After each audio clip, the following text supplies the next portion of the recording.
So the Republicans Party's attack on voting rights continues.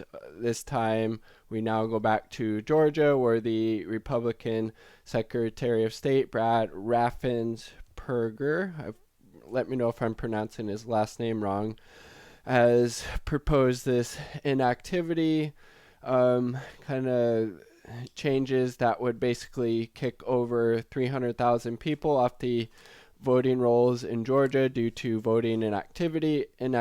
So if they haven't voted for a certain amount of time, they would be kicked off, and then they'd have to go through the process again of re-enfranchising, getting their vote again, which is obviously a huge violation of a person's constitutional right. And this is going to more likely impact low income people, people of color, people who move a lot.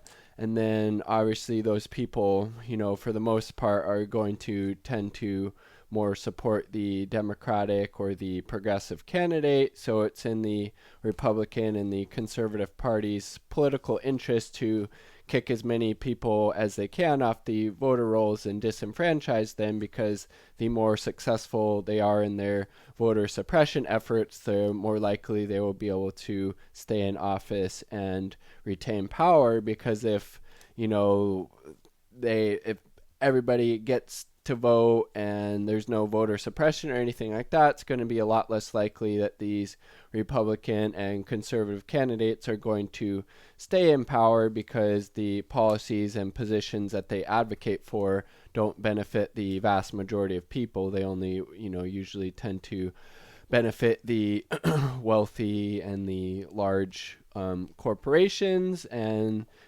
so the Republicans can't really win on a populist message, because they don't have that. They just have blaming immigrants and xenophobia and nativism and things like that, and they can't really offer anything of substance. And more people are slowly realizing that. And then so the Republicans have to turn to another strategy, is that is taking away people's constitutional right to vote and making it as difficult as possible for them to use that constitutional right to participate in a democracy by voting. So in Georgia, this 300,000 people equates to about 4% of the electorate being suppressed in Georgia. This also happened recently in Wisconsin, where over, I believe it was 234,000 or so people were kicked off the voting rolls in Wisconsin, which there,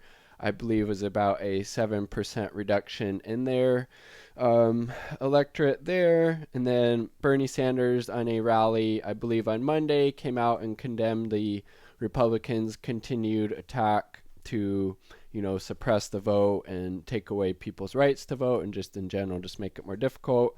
This is a quote from him. How can I make in reference to the Republicans, obviously, how can I make sure those who might vote against me can't participate in democracy? End quote. Bernie sums it up so perfectly. How can the Republicans, what can they do to make it as difficult as possible for the people that might not agree with them politically, for them to not participate in the elections? And then this voter inactivity law in Georgia is just a perfect example of that. As I mentioned earlier, the demographics most likely to be impacted like this are more likely to support Democratic or progressive candidates. So obviously it would be to the Republicans' advantage in Georgia to do everything they can to kick those people off the rolls and then make it, difficult for them to get back on it. And then obviously that takes, time and money. If somebody was to be kicked off the voting rolls in Georgia, you got to have the time and money to be able to go back through that process to get re-enfranchised. And then, if you have the correct type of identification, where do you have to go to do it? Do you have a car? And all of these different things that make it harder for low income people, for example, to just keep their right to vote is just nuts. And if you aren't part of the wealthy oligarchic class, there's really no reason to support the Republican Party, in my opinion.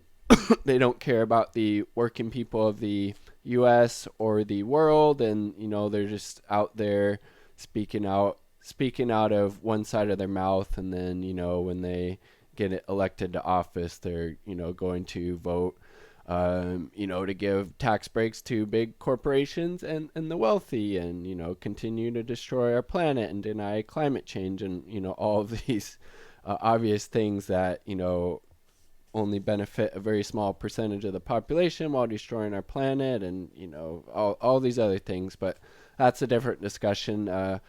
Voter suppression obviously shouldn't happen, and it's really messed up that people have to fight so hard in a lot of the states in this country, in the United States, just to keep up their constitutional rights, something that's guaranteed to them as a citizen of the United States, of being able to vote, being able to have a voice, being able to participate in democracy, and being able to engage in that process. And the Republican Party continues to try to take that away from people. And just, why would you support a political party that aims to take away people one of the most kind of fundamental rights of living in a democracy, is that of being able to vote? So those are my thoughts. Peace.